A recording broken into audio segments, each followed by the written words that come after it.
Hello and welcome to the History of Africana Philosophy by G.K. Jeffers and Peter Adamson, brought to you with the support of the King's College London Philosophy Department and the LMU in Munich, online at historyofphilosophy.net. Today's episode, Separate but Unequal, E. Franklin Frazier. By now you've probably lost count, if you were ever keeping count, of the number of thinkers who emphasized the continuity between traditional African culture and the cultures of the African diaspora. We've seen examples from the early days of the United States when Black Freemasonry was characterized by appeals to the glories of Egypt, to the concern for maintaining a connection to Africa common to the artistic movements of the Harlem Renaissance and Negritude. Indeed, you might have the impression that this is one of the few constants within the diversity of diasporic thought. Every rule has at least one prominent exception, though, and in this case it comes in the writings of E. Franklin Frazier, whose credentials include his being the first Black president of the American Sociological Association. A constant of his own writing is his denial of the relevance of Africa for understanding African Americans. He published many studies of Black families in the United States, which typically begin by highlighting the cultural disruption caused by slavery. Already in 1928, he referred to this as a well-nigh complete break with African culture. About a decade later, he repeated the point in almost identical language. The conditions under which the Negro slaves were introduced into America resulted in the practically total loss of African culture. Had he changed his mind a decade after that? Nope. In 1948, he still speaks of the loss of ancestral culture and effacement of memory among slaves. Finally, in his book Black Bourgeoisie, which appeared in the middle of the 1950s, he sets the stage for his discussion of the African American middle class by asserting that the Negro slave sloughed off almost completely his African cultural heritage. This is not to say that Franklin never changed his mind or that his ideas remained static. Far from it. It does show that he didn't mind repeating himself. Still, unless you're 4 years old, you know that saying the same thing over and over does not make it more convincing. The anthropologist Melville Herskovits voiced his disagreement in a review of Frazier's 1939 book, The Negro Family in the United States. There, Frazier had written, "In spite of the efforts of those who would have him dig up his African past, the Negro is a stranger to African culture." Herskovits instead celebrated the fact that, as he put it, the Negro is a man with a past, and a reputable past. At a political level, Herskovits believed that promoting this idea could undermine race prejudice, and at the level of social science, he believed that cultural norms are more stable than Frazier wished to admit.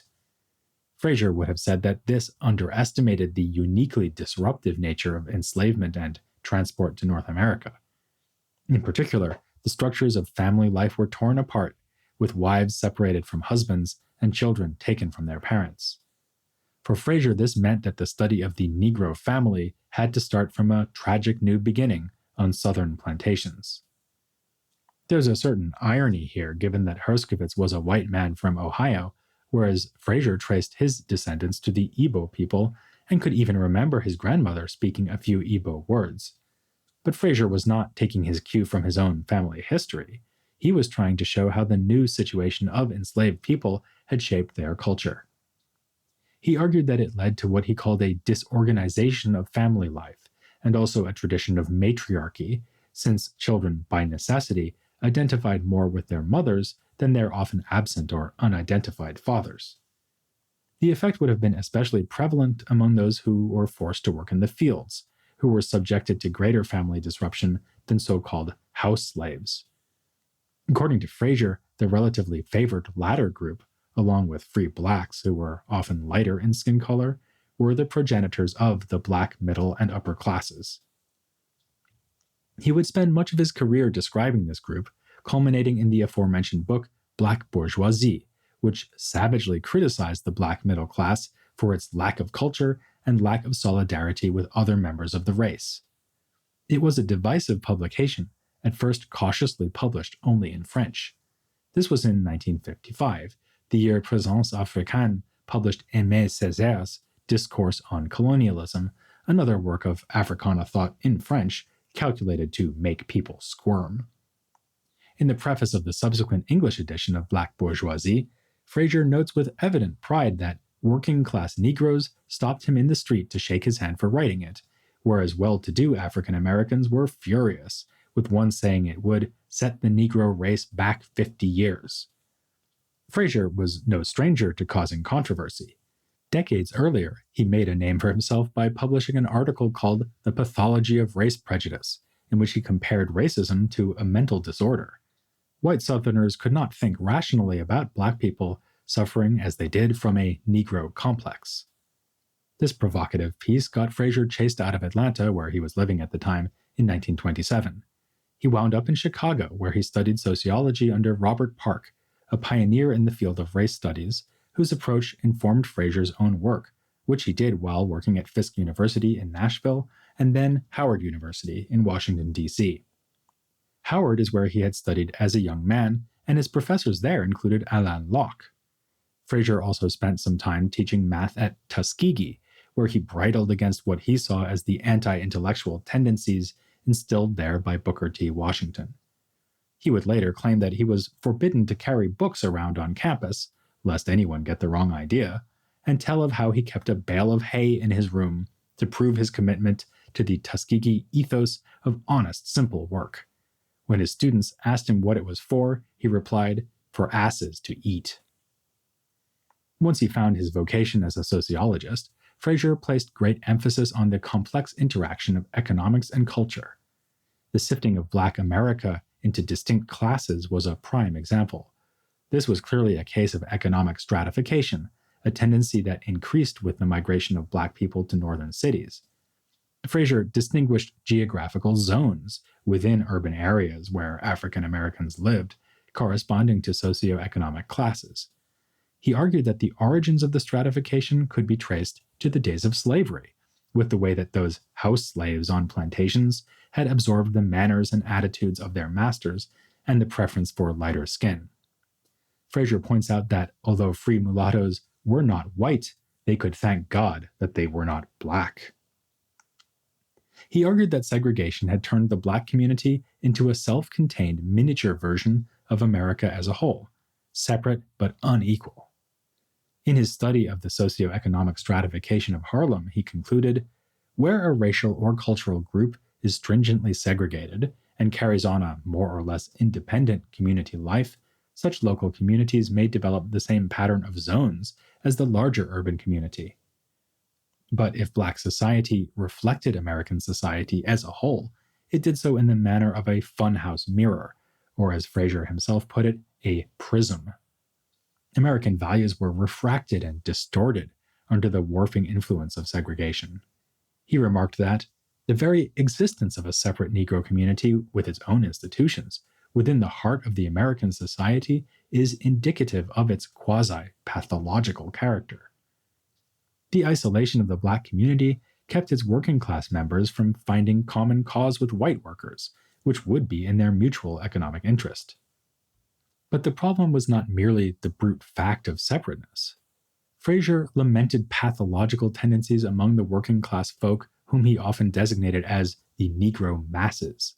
He noted, for example, how the admission of their children to Negro colleges inevitably undermined morals and manners at these institutions.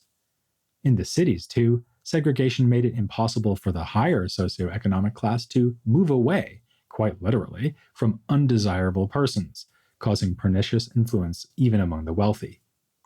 These elitist comments have not aged well, nor has his basic assumption that Black people make gains in civilization through participation in the white world. Yet there was a lasting contribution made in that same book, or rather in Frazier's career-long criticism of middle-class Black society and its failure to contribute to racial uplift. Here, his point was fundamentally anti-elitist, as he charged Black professionals with abandoning the less fortunate members of their race. Early in his career, he saw them in terms of the classical Marxist notion of a bourgeoisie, as would-be industrialists, and you can see how his experiences with the economic aspirations of Tuskegee might have encouraged that thought. But soon enough, he came to realize that the black middle class were properly recognized as white-collar workers and small business owners. They rejected the traditional culture of the black masses formed on the plantation and bound strongly to religion. Inevitably, Frazier mentions the Negro spiritual as a typical expression of this traditional worldview. Instead, the black bourgeoisie adopted the goals and values of white America, forming a powerful commitment to capitalism and even an aesthetic preference for white racial features. Anticipating a famous part of the autobiography of Malcolm X, Frazier mocks the way that publications aimed at the black middle class are full of advertisements for products to straighten hair and lighten skin. Instead of showing real solidarity, the middle-class Negro pretends that he is proud of being a Negro while rejecting everything that identifies him with Negroes. Frazier goes so far as to say that middle-class blacks display the mark of oppression more than the lower-class Negro, who found a shelter from the contempt of the white world in his traditional religion, his songs, and in his freedom from a gnawing desire to be recognized and accepted. To which you might say, what's so awful about wanting to be recognized and accepted? Wasn't this precisely the goal of integration? Frazier's answer here is nuanced. For starters, he distinguishes different ways that African Americans might try to merge with white America: amalgamation, acculturation, and assimilation. Amalgamation would be simple race mixing through reproduction. Acculturation is what it sounds like, adopting cultural values from whites, which, as we've seen, he takes to be characteristic of the black bourgeoisie. True assimilation would go further by eliding all racial differences. Black people would, as Frazier put it, no longer think of themselves as Negroes first and only secondarily as Americans. But none of these captured Frazier's hopes for the black community. He wanted to see integration, of course, but claimed that this should not mean annihilation, self-effacement, the escaping from identification. So this is a have-your-cake-and-eat-it view. Frazier wanted black Americans to benefit economically from integrating with wider American society, while retaining and taking pride in what was distinctive to them as a group. Furthermore, the desperate attempts of the black middle class to enter the world of their white peers ignored a fundamental fact, namely that white people did not see them as peers. As one scholar has put it, Frazier believed that, in becoming integrated and assimilated, they were deferring an inevitable and necessary confrontation with problems in the economic and social organization of U.S. society. The barriers of racism and segregation meant that black people were simply not going to be able to compete on equal terms. Frazier deconstructs what he calls the myth of Negro business, arguing that black-owned businesses exist solely to cater to black people whom white people refuse to serve. Black-owned banks, too, are in a hopeless situation, since they are confined to making money off the relatively small-scale trade that exists in the parallel black economy. The middle class have ignored all this in their enthusiasm for the idea of capitalist enterprise. In their struggle to attain American middle-class ideals, they gave the impression of being super-Americans. The black bourgeoisie, then, lives in a world of make-believe, clinging to the values of a white elite world into which they will never be welcomed. He extends this analysis to explain why the words of many great Africana thinkers fell on deaf ears. While he praises the artists and thinkers of the Harlem Renaissance for avoiding the inferiority complex that besets the black bourgeoisie, he candidly admits that their achievements were met with indifference by most black people. He likewise attributes the failure of Marcus Garvey's nationalist project to a lack of support from the middle class. In fact, the black bourgeoisie have no economic or social philosophy at all, according to him, as demonstrated by the vapid publications that are aimed at them. Even Du Bois comes in for some rough treatment at Frazier's hands, despite Du Bois's frequent support of him and favorable review of Frazier's book on the Negro Family as offering insight into human conditions everywhere. Frazier was among those who thought that Du Bois became too tolerant of segregation, and called him an intellectual who toys with the idea of the Negro as a separate cultural group. But whatever the failings of those Du Bois once called the talented tenth, the main fault lay with the black bourgeoisie, who simply had no interest in any ideas sufficiently radical to support uplift for all black folk. They've run from Du Bois and Paul Robeson, sneered Frazier. Obviously, then Frazier could dish out criticism. He also had to learn how to take it. One relatively mild complaint was that much of his argument about the black bourgeoisie also applied to other ethnic groups, for instance, Jews. Frazier was happy simply to concede this point, and does so in the preface of his book. Yet he also believed that opportunities to join the upper echelons of American society were uniquely constrained in the case of black people, because of racist attitudes and the obvious visual distinction of skin color. More vigorous criticisms of Frazier came posthumously, as scholars have found fault with his own embrace of traditional family structures as a normative ideal. Thus he's been called a brother who was strong enough to collect a lot of important data but fell victim to theory based on racist white liberal ideology, and charged with tacitly comparing the black family to that of the white middle class, and thereby emphasizing its weaknesses instead of attempting to understand the nature of its strengths. There is perhaps a sign of the complexity of his thought in the ironic fact that, after mounting a forthright attack on the black bourgeoisie for embracing the values of white America, Frazier was blamed for doing exactly the same thing. And then there was the small matter of Africa. Frazier died in 1962, not long before a sharp and prominent rise in interest in African heritage among African Americans. Insisting on the irrelevance of African history was out, and wearing dashikis was in. Frazier might have shrugged that off, but as a social scientist, should have taken more seriously the evidence adduced by sociologists, musicologists, religious scholars, and linguists to show that African culture did live on in the diaspora. An example might be Lorenzo Turner, an ally of Herskovits, whose research showed continuity between African languages and the dialects spoken among the Gullah people, islands of South Carolina and Georgia. But it would be very wrong to suppose that Frazier was not interested in Africa at all. One of his first attempts at social science, written as a young student, was a paper on family structures in East Africa. He would go on to join the Council on African Affairs in 1941, shortly after Paul Robeson became its chairman. Frazier spoke out in favor of the non-aligned movement, in which African countries, among others, set themselves up as a third force outside the polarized opposition of the Cold War. He deplored the erosion of traditional African values by modernization and white domination, and admired African intellectuals of his own day for fighting against this tendency. Unlike their American counterparts, these were true leaders who prioritized the mental, moral, and spiritual rehabilitation of the African.